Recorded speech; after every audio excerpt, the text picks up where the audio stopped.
The two armadas had been staring at each other for 6 hours and nobody had fired yet, which was honestly something of a miracle. It had not started as a military situation. It had started as a boundary dispute. A cold, unremarkable system sitting right on the edge of where Vreth Dominion territory ended and Callian Federation territory began. 2 dead planets, a thin asteroid belt, and some mining rights that neither side particularly needed but both sides had decided they absolutely could not allow the other to have. Negotiations had failed 3 times over 8 months. Each failure had been louder than the last. And so here they were. The Vreth Dominion had sent 40 warships, heavy and dark and bristling with the kind of guns that were built for breaking things at long range. The Callian Federation had answered with 38 vessels, lighter in build but faster, designed to close distance quickly and hit hard before the enemy could adjust. Both sides had done the math. Both sides knew it would be a serious fight with serious losses. Both sides had decided that was acceptable. Pride is a remarkable thing. It can make almost anything feel acceptable.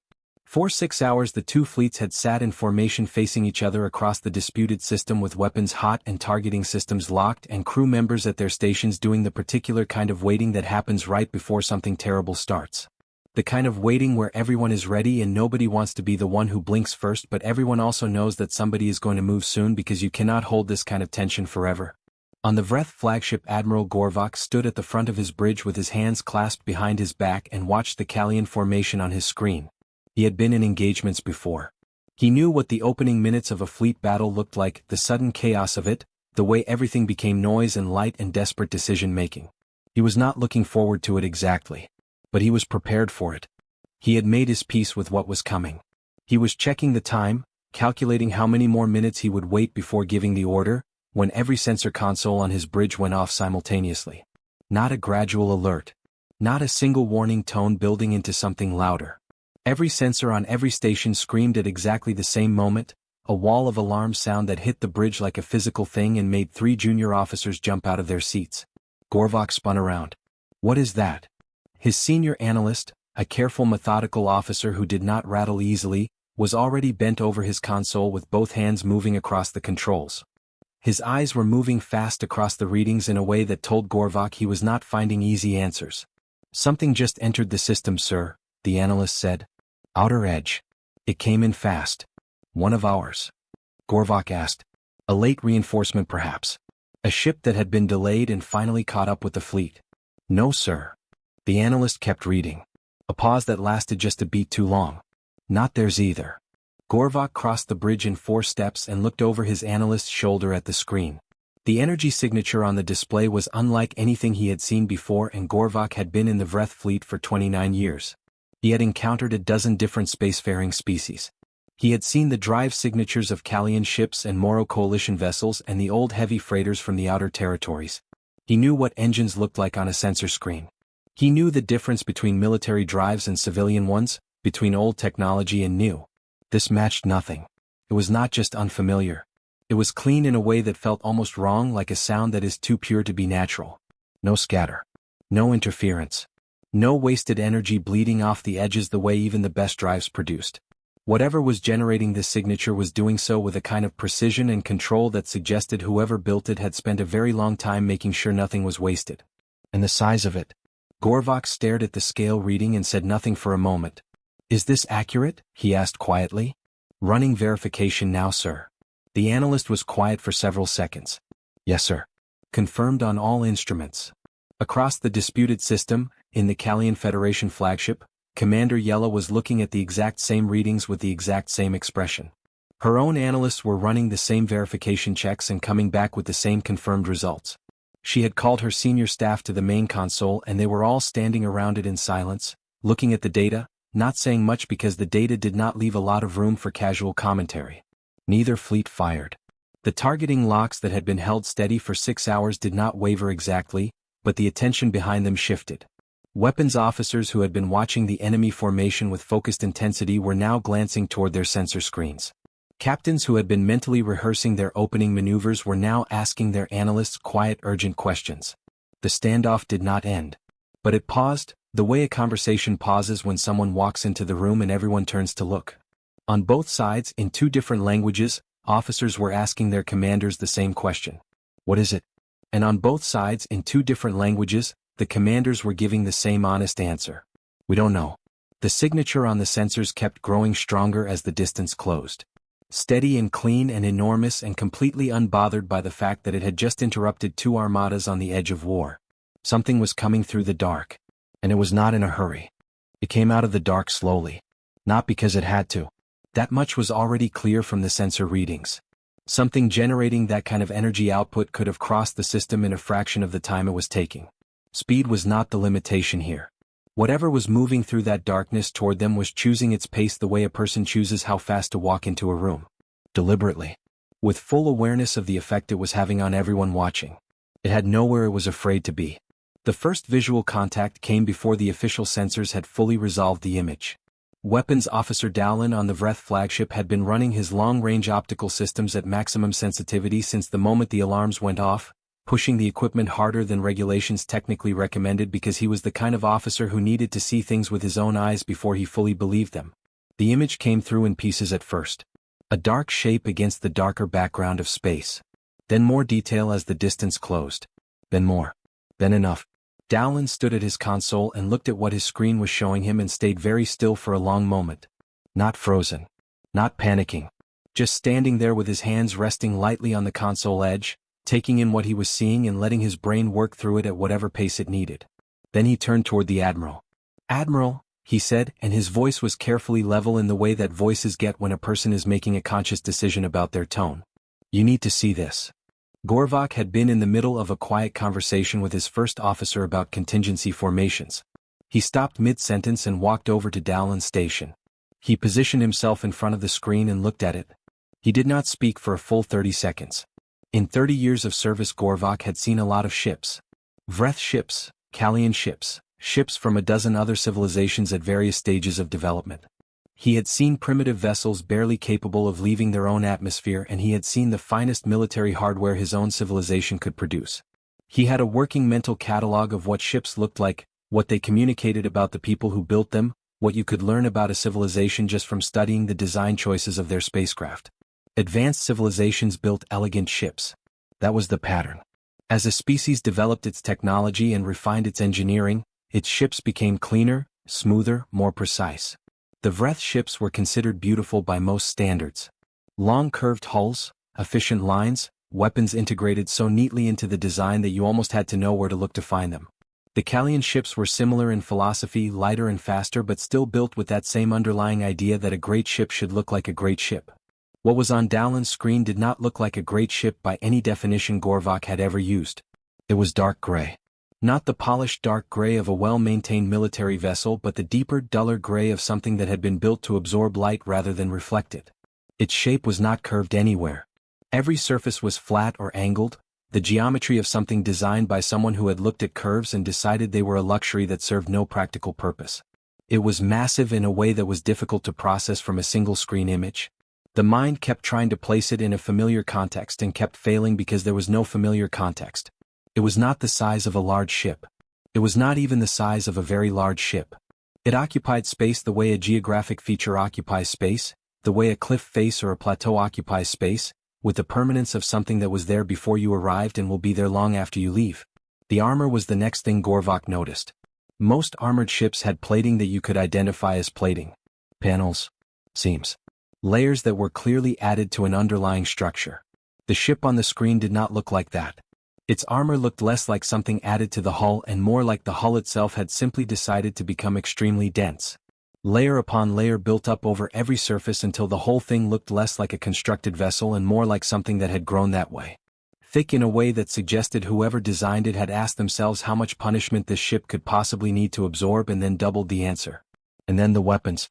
Dowlin had been counting them since the image first resolved, and he was not close to finished. They were everywhere. Not placed with the careful strategic positioning of Council or Vreth weapon systems, each one positioned for maximum coverage with minimum overlap. These were placed with a different philosophy entirely. Cover everything. Leave no angle undefended. If someone approaches from any direction at any altitude, they should find themselves looking directly at something that can end their day immediately. There was no elegance to it. No attempt to make the weapons blend into the design or sit neatly within the ship's aesthetic. They jutted out from the hull at practical angles, heavy and blunt and entirely unconcerned with how they looked. They looked like they had been put there by people who had been in situations where they wished they had more weapons and had decided that was never going to happen again. Across the system, the Callian fleet was pulling up the same image on their own screens. Commander Yella stood at the front of her bridge and looked at it in silence. Around her she could hear the quiet sounds of a crew that had stopped doing everything else and was just looking at what she was looking at. Nobody on either side was running targeting calculations anymore. Nobody on either side was checking formation positions or reviewing engagement protocols or thinking about the cold dead planets and the mining rights that had brought 78 warships to this system 6 hours ago. All of that had simply stopped mattering. Because the ship coming out of the dark toward them looked like it had been built by people who had seen what war actually costs and had spent every year since making sure they would never pay that price again. And whatever it cost them to build something like that, they had paid it without hesitating. That was the part that sat heaviest in Gorvok's chest as he stood at Dowland's station and stared at the screen. Not the size. Not the weapons. Not the armor. The fact that somewhere out there was a species that had looked at everything they had suffered and responded not with fear or retreat but with this. With something dark and angular and covered in weapons and completely, utterly unbothered by the idea of anything in the galaxy that might want to test it. He stood there for a long time. Nobody interrupted him. Nobody had expected the ship to hail them. That sounds like a strange thing to say about a ship that had entered a system with 2 armed fleets in it. Of course it was going to communicate eventually. But there is a difference between eventually and immediately, and the human ship did not wait.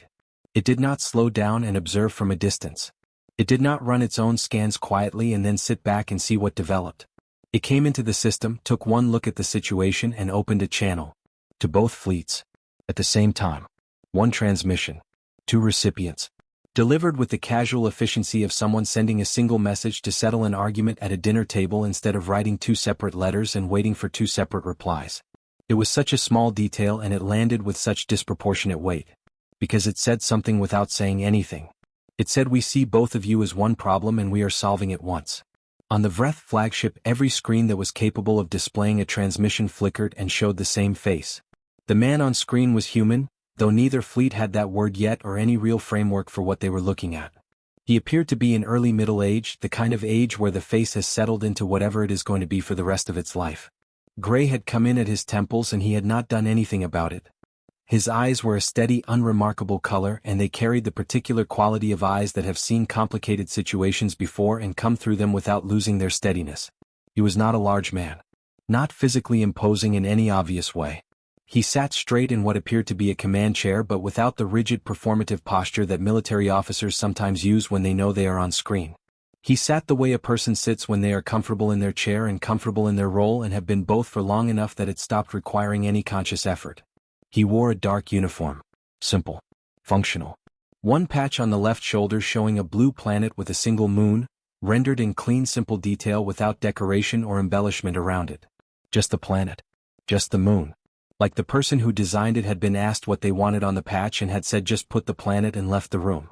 He looked at the screen in front of him, which meant he was looking at both fleets simultaneously, and he spoke. "This is Commander Dale Rourke of the UES Iron Oath." His voice was even. Not loud, not soft. The kind of voice that is used to being listened to and has stopped needing to perform in order to achieve that. "I am addressing both the Vreth Dominion and the Callian Federation simultaneously." He paused for exactly 1 second. It was a very deliberate second. The kind of pause that is not hesitation but punctuation. He was giving both fleets a moment to settle into the fact that they were being addressed together, as a single audience, by a single speaker from a ship that neither of them had known existed 20 minutes ago. "You are currently positioned for engagement over a system that neither of you actually needs," he continued. His tone had not changed at all. He could have been discussing a scheduling conflict. "We have been monitoring this standoff for 11 hours. Another small pause, shorter this time. "It ends now." On the Vreth bridge the silence lasted about 2 seconds. Then Admiral Gorvok found his voice and with it found the reflexive authority that 30 years of command had built into him so deeply that it responded automatically even when the rest of him was still processing what he was seeing. "You have no authority here," he said. His voice was hard and flat. "This is a Vreth matter. Our presence in this system is sanctioned under Dominion territorial law and no outside vessel has the standing to." "Admiral." Dale said it quietly. He did not raise his voice. He did not interrupt exactly. It was more that he placed the word into a gap in Gorvok's sentence the way you might place a hand gently on someone's arm. Firm enough to register. Gentle enough to not be a confrontation. Gorvok stopped. Not because he had been overpowered. Not because he was afraid, or at least not because he was ready to admit he was afraid. He stopped because something in the way that single word was delivered told him with quiet certainty that what came next was worth hearing before he continued. "Look at your scans," Dale said. Gorvok looked at his scans. He had been looking at them for the past 20 minutes, of course, in the way that you look at something while your attention is divided between it and everything else happening around you. But now he looked at them properly. The full results that his analysts had been compiling since the Iron Oath entered the system. The armor density readings. The power output numbers. The weapon count that his computer had been working on and still had not finished. The mass readings that his instruments had verified 3 times because the first result seemed too large to be a single vessel. He read through them in silence. When he looked back up at the screen, Dale Rourke was still there, still watching, still patient. Not smiling. Not triumphant. Just waiting in the way that someone waits when they already know how a moment is going to resolve and have no need to hurry it along. Gorvok said nothing. Because the scans had said everything. Across the system, Commander Yella of the Callian Federation was going through the exact same process at the exact same moment, reading the exact same quality of data on her own screens and arriving at the exact same quiet place that Gorvok had just arrived at. Her senior officers were watching her face and reading it the way experienced officers learn to read a commander's face, and what they saw there made several of them exhale slowly and step back from their weapons consoles without being ordered to. Dale looked at the screen for a moment longer. "Nobody fires today," he said. His voice was pleasant now, the pleasantness of a man wrapping up a conversation that has gone the way he expected. "Everybody goes home." A brief pause. "That is what happens next." He did not ask if there were questions. He did not wait for confirmation from either side. He simply said what was going to happen with the calm certainty of someone describing the weather, and then he sat back slightly in his chair and waited for the 2 Armadas to catch up with the conclusion he had already reached on their behalf. On the Vreth bridge, nobody spoke for a long moment. Outside the viewports, the Iron Oath continued its slow, steady movement through the system, dark and enormous and completely unbothered, its weapons pointing in every direction at once, its hull absorbing the light around it rather than reflecting it back. Gorvok stared at it through the viewport for a long time. Then he looked at his weapons officer. "Stand down," he said quietly. It was the hardest 2 words he had said in 30 years of service. And they were also, he understood somewhere beneath the pride and the frustration and the sheer strangeness of the last hour, the right 2 words. Both Armadas ran full deep scans the moment the Iron Oath entered visual range. It was not a decision anyone made consciously. It was automatic, the way breathing is automatic, built so deeply into standard military procedure that the hands moved to the controls before the brain had finished forming the thought.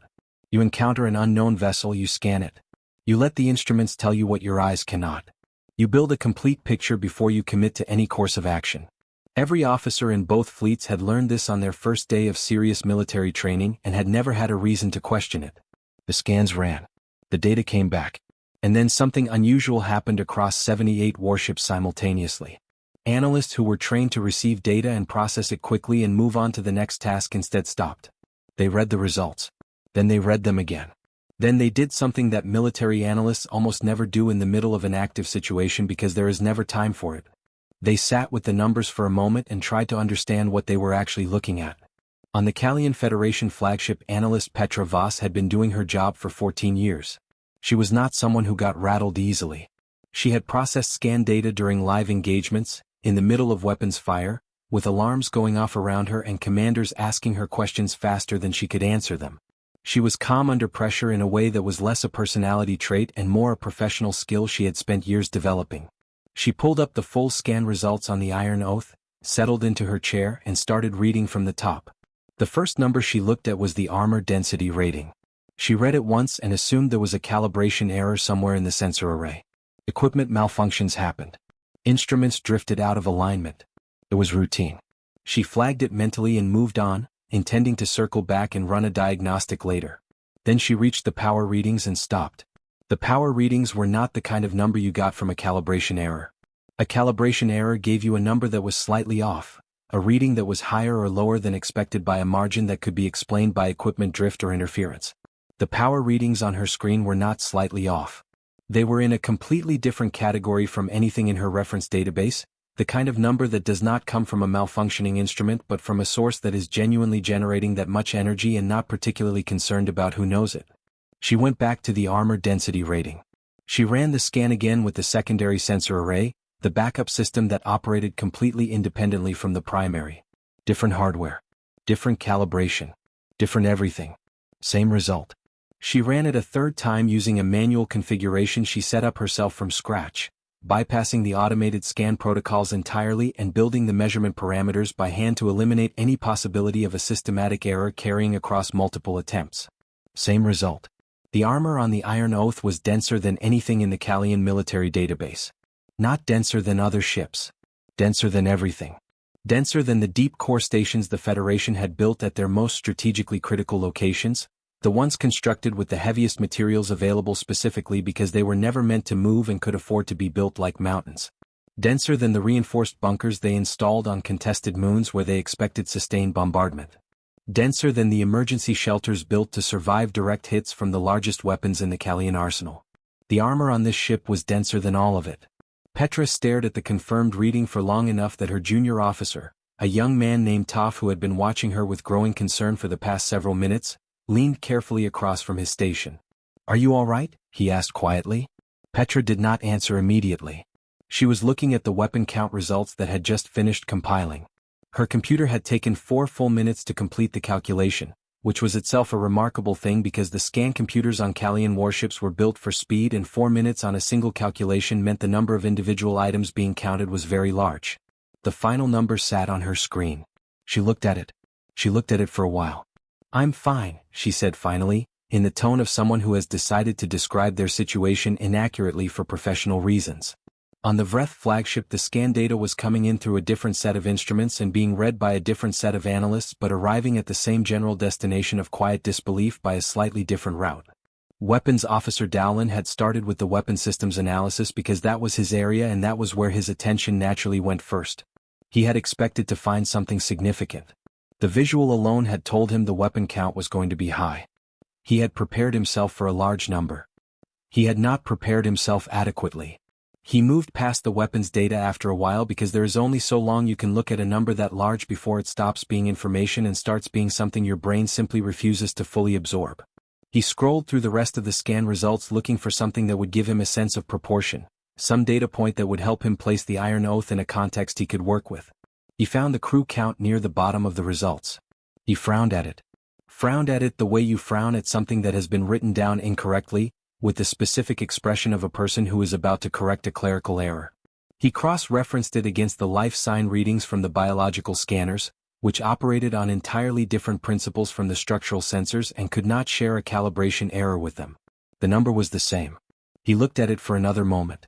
Then he turned toward Admiral Gorvok who was standing nearby still processing his own version of the last 20 minutes. "Sir," Dowlin said. His voice had the careful quality of someone choosing their words with more attention than usual. "The crew aboard that vessel." Gorvok turned. "How many?" Dowlin checked the number one more time. Not because he thought it had changed. Just because looking at it again felt necessary before saying it out loud. 40,000, sir." The words landed in the space between them and stayed there. Gorvok did not respond immediately. He turned the number over in his mind the way you turn over something unfamiliar, examining it from different angles, testing it against what you know to see if it holds together. 40,000 crew on a single vessel. The largest Vreth warship in service carried 800. Their biggest command ships, the ones that served as mobile headquarters during major campaigns, carried perhaps 1,200 if you counted every support role and non-combat position. 40,000 was not a ship's crew. 40,000 was a city. 40,000 people living and working inside a single hull, which meant the Iron Oath was not just a warship in any sense that Gorvok's experience had prepared him to understand. It was a civilization that had learned to move. "Yes, sir," Dowlin said quietly into the silence. Neither man said anything after that. Around them the bridge continued its low hum of activity, but it felt different now, quieter in a way that had nothing to do with volume and everything to do with the particular stillness that falls over a room when everyone in it has just understood something at the same moment and needs a few seconds before they are ready to speak again. Outside the viewports the Iron Oath moved through the system at its own unhurried pace, dark and vast and carrying 40,000 souls inside its armored walls, completely unbothered by the 78 warships that had been on the edge of tearing each other apart 20 minutes ago. It had not raised a single weapon. It had not needed to. The Iron Oath left the same way it arrived. Slowly. Without ceremony. without any of the theatrical gestures that military vessels from most civilizations use when they want to make a point about their departure the same way they make a point about their arrival. No sudden burst of speed to demonstrate capability. No weapons display as a parting reminder. No final transmission with carefully chosen last words designed to sit in the memory of everyone watching. Just a ship turning in the dark and accelerating away at a pace that suggested it had somewhere else to be and was in no particular hurry to get there. Commander Dale Rourke closed the transmission channel from his end without fanfare. One moment the channel was open. The next it was not. He did not deliver a closing statement. He did not summarize what had been agreed or remind both fleets of what he expected from them going forward. He said what needed to be said and then he stopped talking, the way people do when they are confident that what they said was sufficient and do not feel the need to underline it. He picked up something from the console beside his chair, glanced at it briefly, and moved on to whatever came next on his list. On the lower decks of the Iron Oath, Engineer Roy Finch was leaning back in his seat in the engineering monitoring station with his arms crossed and his eyes on the secondary display screen that was showing him a wide-angle sensor view of the system behind them. He watched the two Armadas in silence for a while. Watched the weapon signatures on the sensor readout going from hot to cooling. Watched the tight combat formations beginning to loosen as ships eased back from their positions with the careful slowness of vessels that were standing down but doing it gradually because old instincts do not switch off instantly. 78 warships. Two civilizations that had spent months building toward a fight over a system that neither of them genuinely needed. All of it unwinding quietly in the space behind the Iron Oath like a knot being slowly worked loose. Roy watched it for a while longer. "Think they'll fight again?" he asked. Not to anyone in particular. Just putting the thought into the air the way people do when they are thinking out loud and do not especially need a response. Navigator Carol Briggs was at her own station running the next course calculations, her attention mostly on her work. She did not look up. She considered the question for about 2 seconds with the part of her brain that was not occupied with numbers. "Not today," she said. Roy nodded slowly. He looked at the sensor display for another moment, at the two fleets continuing their quiet withdrawal from positions they had held for 6 hours, and felt the particular low-key satisfaction of a situation that could have gone badly and did not. "Good enough," he said. He turned back to his own work. The Iron Oath continued its steady course out of the system and back into the dark between stars, leaving behind a cold, unremarkable system with 2 dead planets and a handful of mining rights that 2 armadas had decided, without any formal agreement or treaty negotiation or diplomatic correspondence, was simply not worth the trouble anymore. 3 days later the debriefs happened. They happened separately on opposite sides of the conflict, in 2 different buildings on 2 different worlds, conducted by 2 different panels of officials who had not spoken to each other and had no knowledge of what the other debrief would contain. The panels asked their questions. The admirals gave their answers. Everything was recorded and filed and would eventually make its way into the official record of what happened in that system on that day. The Vreth panel convened first. Admiral Gorvok sat across a long table from 7 officials, most of whom had the expression of people who had read the preliminary reports and were still not entirely sure they understood what they had read. The questions started from the beginning and worked forward chronologically. The energy signature. The visual contact. The transmission. The scan results. Then they reached the central question. The one the whole debrief had been building toward. The senior official leaned forward slightly and asked it directly. "You had 40 warships," he said. "Full weapons.